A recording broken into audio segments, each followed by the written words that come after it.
কিছু বলতে চাই। আর বাই দ্য ওয়ে, পূজার কথা অ্যান্সার দিই আগে।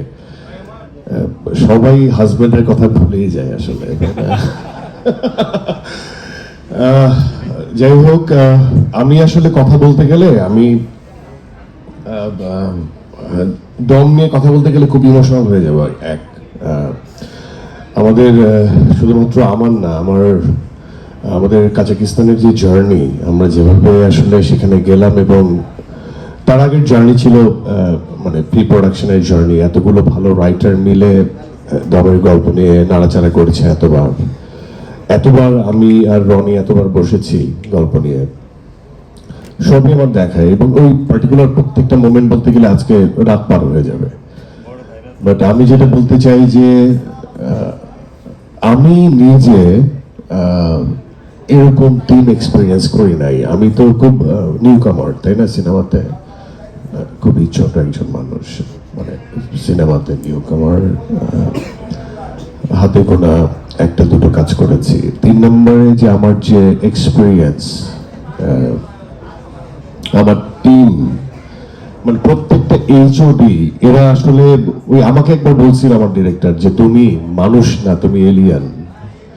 এত কষ্টের মধ্যে কাজ করছিলাম। আমার কাছে মনে হয় কি আমরা প্রত্যেকটা এইচওডি যারা ছিল এবং আমাদের টিম মেম্বার ছিল, তারা আসলে মানুষ না। মানুষের পক্ষে এত কষ্ট করা সম্ভব না। আমাদের যে টাইমলাইন ধরে দিয়েছিল আমাদের এই আমার দোস্ত শাকিল, হ্যাঁ, একদিন আমরা বেশি শুটিং করি নাই, এবং আমাদের ওখানে টেম্পারেচার ছিল মাইনাস, এবং ওইখানে আপনি না গেলে বুঝতে পারবেন না। সবচেয়ে মজার ব্যাপার হচ্ছে, আপনাকে যদি ছবি তুলে দেখানো হয় তাহলে মনে হবে আপনার কাছে খুব সুন্দর ওয়েদার, সানি ওয়েদার, ঝিরিঝিরি বাতাস বইছে, বাহ, এরকম একটা জায়গায় তো যাওয়াই যেতে পারে। কিন্তু আপনি কোনো থার্মাল ছাড়া, খালি হাতে, কানে সাপোর্ট ছাড়া বা পায়ে থার্মাল ছাড়া যদি দাঁড়ান, মনে হবে কি হাজার হাজার পিন এই আঙ্গুলের ফাঁক দিয়ে ঢুকে যাচ্ছে। এটা এমন না যে shivering, at the same time এই কোল্ডটা, এই ঠান্ডাটা পেইন দেয় শরীরে। তো প্রত্যেকটা মানুষ এত বেশি কষ্ট করছে, এবং আমি বললাম যে এত ডেডিকেশন, এত অনেস্টি। সো আমার না কমপ্লিমেন্ট পাওয়ার কিছু নাই, আমি নিজের চোখে না এটার ফিডব্যাক দেখে আসছি। তার কাছে মনে হয় যে সেগুলোই আমার কমপ্লিমেন্ট ছিল। আমি যে কষ্ট করছি বা আমি যে কষ্টটা করলাম, সেটার যে কামব্যাকটা আমি চোখে দেখে আসছি। এখন তো আসবে ব্যবসা ভিত্তিক জায়গাটা কতটুকু সাকসেস, ব্যবসার মানদণ্ড, কিন্তু শ্রমের এবং সেই শ্রমের ঘাম, সেই কষ্ট, সেগুলো আমি চোখ দিয়ে এত বেশি এক্সপিরিয়েন্স করছি এত কাছ থেকে। তা আমার কাছে মনে হয় যে আমি সব পেয়ে গেছি এই প্রোডাকশনে। অ্যান্ড ডিরেক্টর হিমসেলফ বসা এখানে, এই বান্দা খুব ইমোশনাল।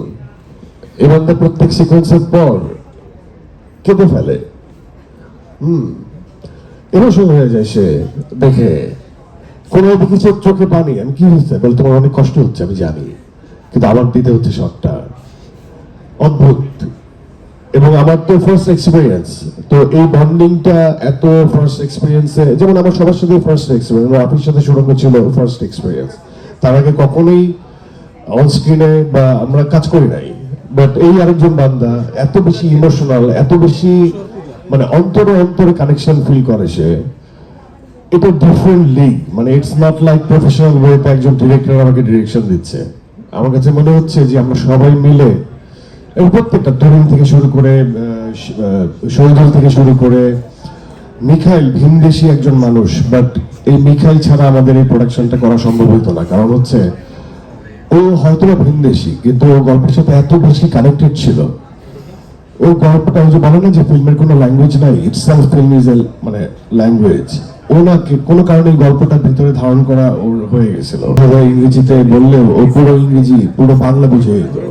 একটা পর্যায়ে বাংলা আমরা তো দুষ্টামি করে গালি শিখে দিতাম, বাংলায় গালি দিতে পারে এখন। আপনার বিশেষ থাকলে ফোন দেন, বাংলায় গালি দিবে। তো এরকম।